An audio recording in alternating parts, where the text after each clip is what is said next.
आपको आज की सबसे चिंताजनक और खतरनाक खबर के बारे में बताएंगे जो जम्मू कश्मीर से आई है। क्या आप विश्वास करेंगे कि जम्मू के जिस आतंकवादी हमले में भारतीय सेना के 5 जवान शहीद हुए, उन जवानों की मुखबिरी आतंकवादियों को हमारे ही देश के कुछ नागरिकों ने आतंकवादियों के लिए की थी। ये तस्वीरें आप देख लीजिए, ये हमारे वो शहीद जवानों के परिवार वालों की तस्वीरें हैं जब उनका अंतिम संस्कार किया गया। ये वो 5 शहीद हैं जिन्होंने देश के लिए अपनी शहादत दी है। भारतीय सेना के वो 5 जवान, लोगों को देखिए, उनके परिवारों को देखिए, सभी शोकाकुल हैं, सबकी आंखों में आंसू हैं। अब अगर मैं आपको ये कहूं कि ये 5 हमारे जवान जिंदा रह सकते थे और हमारे ही देश के कुछ गद्दारों ने इनकी जान ले ली, तो आप क्या कहेंगे? आज मैं आपको यह बताना चाहता हूं कि ये 5 जवान और हमारे और बहुत सारे सैकड़ों शहीद जिंदा रह सकते थे, उनकी जान बच सकती थी, लेकिन हमारे देश में कुछ ऐसे गद्दार हैं जिन्होंने इनकी जान का सौदा आतंकवादियों से कर लिया। और ये जो गद्दार होते हैं, कभी कभी आपको भी लगता होगा कि आतंकवादियों की संख्या तो मुट्ठी भर है। पूरे जम्मू कश्मीर में कितने आतंकवादी होंगे? 50 होंगे, 100 होंगे, उससे थोड़े से ज्यादा भी होंगे, हो सकता है। लेकिन ये मुट्ठी भर 50-100 आतंकवादी भारतीय सेना के काबू में क्यों नहीं आते? ये बार बार इतनी बड़ी बड़ी वारदात करते हैं, बार बार इतने बड़े बड़े हमले कर देते हैं, ये कैसे कर पाते हैं? इन्हें कौन सपोर्ट कर रहा है? तो ये मुट्ठी भर जो आतंकवादी हैं, इनके पीछे कुछ हजारों गद्दार खड़े हुए हैं। आतंकवादी ऐसे लोगों को, ऐसे गद्दार लोगों को अपना ओवरग्राउंड वर्कर कहते हैं, जो आम लोगों के बीच रहकर देश के साथ गद्दारी करते हैं और आतंकवादियों को भारतीय सेना के बारे में पल पल की जानकारी देते हैं। और 8 जुलाई को जम्मू के कठुआ में जो हमला हुआ था, उसमें भी यही हुआ। इस हमले में आतंकवादियों ने सेना के एक ट्रक को अपना निशाना बनाया और आतंकवादियों को इस ट्रक के मूवमेंट के बारे में सारी जानकारी उनके ओवरग्राउंड वर्कर्स ने दी थी। पिछले 7 महीनों में जम्मू कश्मीर में 32 आतंकवादी हमले हुए हैं और इन सभी में आतंकवादियों की मदद उनके ओवरग्राउंड वर्कर्स ने की है। और अगर ये ओवरग्राउंड वर्कर्स ना होते तो आतंकवादी भारतीय सेना के काफिले पर, वाहनों पर या उनके कैंप्स पर कभी हमला न कर पाते। जम्मू कश्मीर में आतंकवादियों की मदद करने वाले ये सारे ओवरग्राउंड वर्कर्स भारत के नागरिक हैं, भारत में रहते हैं। हो सकता है बहुत सारे लोग तो भारत सरकार की या राज्य सरकार की नौकरी में भी होंगे, भारत का ही खाते हैं, भारत के ही स्कूलों में अपने बच्चों को पढ़ने के लिए भेजते हैं, भारत के ही अस्पतालों में अपना और अपने परिवार का इलाज कराते हैं और भारत के ही पासपोर्ट का इस्तेमाल करते हैं, इसी देश की सड़कों का इस्तेमाल करते हैं। लेकिन ये मदद पाकिस्तान के आतंकवादियों की करते हैं, खाते हैं यहां का और मदद करते हैं पाकिस्तान के आतंकवादियों की। ये घुसपैठ के बाद आतंकवादियों को ग्राउंड पर लोकल सपोर्ट देते हैं, आतंकवादियों के लिए सेना के कैंप्स और दूसरे महत्वपूर्ण स्थानों की रेकी करते हैं, आतंकवादियों को बताते हैं कि सेना का वाहन कब किस इलाके से कितने बजे गुजरेगा। और हमले के बाद जब आतंकवादियों को कहीं छिपना होता है तो छिपने का बंदोबस्त भी यही लोग करते हैं। और इनके अपने देश से गद्दारी करने के पीछे 3 कारण होते हैं कि ये हमारे ही देश के लोग हमारे ही खिलाफ काम करते हैं और गद्दार बन जाते हैं। पहला कारण है धर्म, जिसमें धर्म के नाम पर इन लोगों का ब्रेन वॉश करके उन्हें आतंकवादियों के प्रति आकर्षित किया जाता है। दूसरा कारण है पैसा, लोकल सपोर्ट के लिए इन्हें टेरर फंडिंग मिलती है और पैसा मिलता है और ये उस पैसे की वजह से बिक जाते हैं। तीसरा कारण है डर, कुछ लोग ऐसे भी होते हैं जो आतंकवादियों के डर की वजह से उनकी मदद करने लगते हैं। और अभी जम्मू कश्मीर में ये ओवरग्राउंड वर्कर्स आतंकवादियों से भी ज्यादा खतरनाक हो चुके हैं।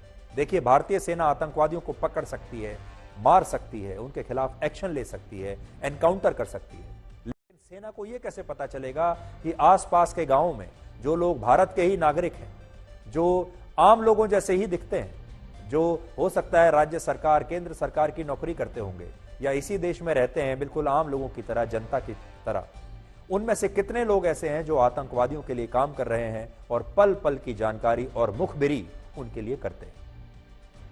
वर्ष 2019 में एक रिपोर्ट आई थी जिसमें लिखा था कि कश्मीर के हंदवाड़ा में आतंकवादी तो सिर्फ 32 हैं, लेकिन उनकी मदद करने वाले ओवरग्राउंड वर्कर्स की संख्या 496 है। सोचो, 32 आतंकवादियों के पीछे 500 ओवरग्राउंड वर्कर्स। इसी तरह कुपवाड़ा में 32, बारामूला में 26, जम्मू के रियासी में 182, रामबन में 122, डोडा में 74, कठुआ में 135, किश्तवाड़ में 135, राजौरी और पुंछ में 80 से ज्यादा ओवरग्राउंड वर्कर्स हैं जो अपने ही देश के साथ गद्दारी करके पाकिस्तान के आतंकवादियों के लिए काम कर रहे। वर्ष 2020 में सेना और पुलिस ने 625 और 2021 में 594 ओवरग्राउंड वर्कर्स को गिरफ्तार किया था। लेकिन भारतीय सेना के सामने सबसे बड़ी चुनौती यह है कि जब वो इन लोगों को गिरफ्तार करके जेल में डालती है तो हमारे ही देश का एक वर्ग अंतर्राष्ट्रीय संगठनों की मदद से, बहुत सारे एनजीओ की मदद से, बहुत सारे बड़े बड़े वकीलों की मदद से और कुछ नेताओं की मदद से इन गद्दारों की गिरफ्तारी को मानव अधिकारों का उल्लंघन बताता है। और इस तरह आतंकवादियों की मदद करने वाले ये ओवरग्राउंड वर्कर्स कुछ समय के बाद जेल से बाहर आ जाते हैं। पहली चुनौती तो ये होती है कि अगर इन्हें पकड़ भी लिया जाए तो अदालत में वो सबूत पेश करना बहुत मुश्किल होता है। अदालत में इन्हें दोषी साबित करना बहुत मुश्किल काम होता है, क्योंकि ये सबूत छोड़ते नहीं हैं पीछे। दूसरी बड़ी बात ये होती है कि ये जो केस होते हैं ये कई कई वर्षों तक लंबे लंबे केस चलते हैं। दुख की बात यह है कि जब ऐसे लोगों के कारण हमारे अपने बहादुर जवान शहीद होते हैं तो किसी को मानव अधिकारों के उल्लंघन की याद नहीं आती। कोई ये नहीं कहता कि ये जवान इसी देश के ऐसे लोगों के कारण शहीद हुए जो आतंकवादियों के लिए काम करते हैं। इन जवानों की शहादत के पीछे हमारे ही देश के गद्दार जिम्मेदार हैं। कठुआ में ओवरग्राउंड वर्कर्स के कारण सेना के जो 5 जवान शहीद हुए, उन शहीदों के घर से आज आपको ये हृदय विदारक तस्वीरें जरूर देखनी चाहिए। और हम चाहते हैं कि आज देश इन तस्वीरों को हमेशा याद रखे, क्योंकि हमारे ये बहादुर जवान इसी देश के कुछ गद्दारों की वजह से वीर गति को प्राप्त हुए।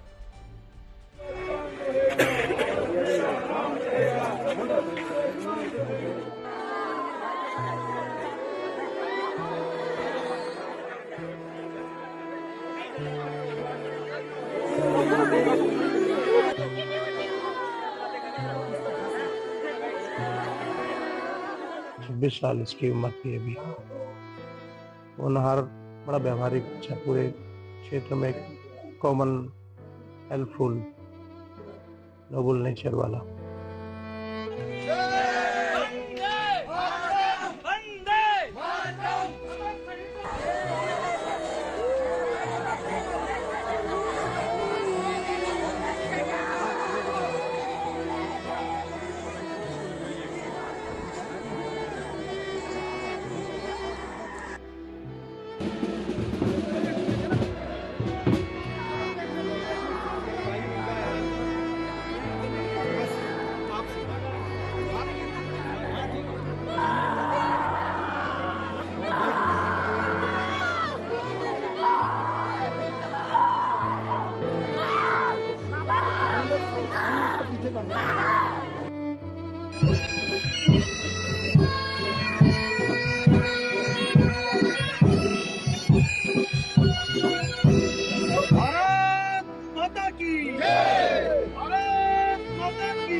पाँच तारीख को बात होगी, उसके बाद कोई बात नहीं। पहले आया था, 1 महीने पहले आया था, छोटी मई में आया था।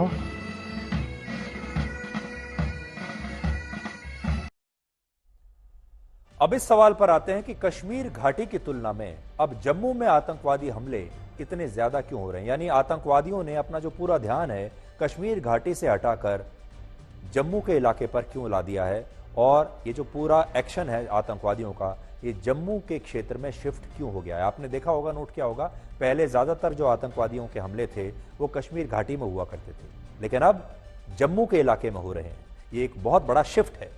वर्ष 1985 से 2019 के बीच सबसे ज्यादा आतंकवाद कश्मीर में था, जहां मुसलमानों की आबादी 96% है और हिंदुओं की आबादी सिर्फ 2% है, जबकि कश्मीर की तुलना में जम्मू का इलाका बिल्कुल शांत था, जहां हिंदुओं की आबादी 63% है और मुसलमानों की आबादी 33% है।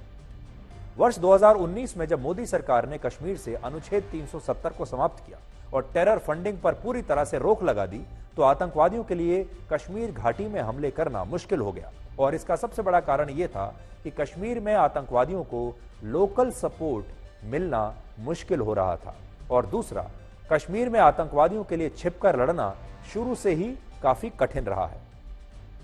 दोनों इलाकों में अंतर क्या है? कश्मीर में मैदानी क्षेत्र ज्यादा है, घने जंगल कम है और सुदूर इलाकों में भी सड़कों का नेटवर्क बहुत अच्छा है, और इसीलिए वर्ष 2019 के बाद आतंकवादियों ने कश्मीर से जम्मू का रुख कर लिया। जम्मू में आतंकवादियों के लिए एक ही चुनौती थी कि उनके पास वहां कश्मीर जैसा लोकल सपोर्ट नहीं था। देखिए, कश्मीर में आतंकवादियों के पास लोकल सपोर्ट जबरदस्त था, लेकिन वहां सेना की मौजूदगी भी बहुत ज्यादा थी। जम्मू में आतंकवादियों के पास पहले लोकल सपोर्ट नहीं था, जिसके बाद पाकिस्तान समर्थित आतंकवादी संगठनों ने जम्मू के लिए अपना ओवरग्राउंड वर्कर प्लान बहुत एक्टिव कर दिया, और जब जम्मू में आतंकवादियों को लोकल सपोर्ट मिलने लगा, पूरा गद्दारों का नेटवर्क जो है तैयार हो गया, तो सारी आतंकवादी गतिविधियां जो पहले कश्मीर में होती थीं, अब वो जम्मू में शिफ्ट हो गई। इसका सबसे बड़ा कारण यह है कि कश्मीर की तुलना में जम्मू में घने जंगल ज्यादा है, सड़कों का नेटवर्क उतना अच्छा नहीं है और गांवों के बीच दूरियां भी ज्यादा हैं, और जम्मू में आतंकवादियों को कश्मीर के मुकाबले छिपने के लिए ज्यादा जगह मिलती है, ज्यादा सुरक्षित जगह मिलती है। जैसे कश्मीर में जंगल 8128 वर्ग किलोमीटर के इलाके में है, जबकि जम्मू में कश्मीर में जंगल, माफ कीजिएगा, और जम्मू में जंगल 12000 वर्ग किलोमीटर के इलाके में फैले हैं। क्योंकि कश्मीर के मुकाबले जम्मू में पहाड़ और जंगल ज्यादा हैं, इसलिए आतंकवादियों के लिए यहां हमला करके छिप जाना या भाग जाना ज्यादा आसान होता है। इसके अलावा जम्मू के पुंछ, डोडा, किश्तवाड़, उधमपुर, कठुआ, राजौरी, रियासी और रामबन में ज्यादा आतंकवादी हमले इसलिए हो रहे हैं क्योंकि इन जिलों में जंगल और पहाड़ कहीं ज्यादा है।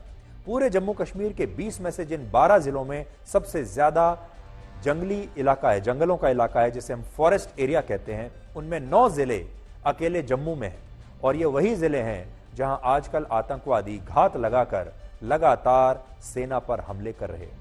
दूसरी बात यह है कि कश्मीर के मुकाबले जम्मू में अंतर्राष्ट्रीय बॉर्डर से जम्मू पठानकोट नेशनल हाईवे की दूरी सिर्फ 10 किलोमीटर है, जिसकी वजह से आतंकवादी घुसपैठ करने के बाद आसानी से जम्मू के अलग अलग इलाकों में फैल जाते हैं और छुप जाते हैं, और इस बात को पुलिस ने भी माना है। जम्मू में आतंकवादी हमले इसलिए भी बढ़े क्योंकि सेना और सुरक्षा बल के जवानों का ज्यादा और भारी डिप्लॉयमेंट जम्मू में नहीं बल्कि कश्मीर में है, और आतंकवादी इसी बात का फायदा उठा रहे हैं। और तीसरी बात, कश्मीर की तरह जम्मू में भारत और पाकिस्तान के बीच लाइन ऑफ कंट्रोल नहीं है, बल्कि यहां दोनों देशों के बीच 240 किलोमीटर लंबा इंटरनेशनल बॉर्डर है, जहां से चोर गली के रास्ते आतंकवादियों के लिए घुसपैठ करना आसान होता है।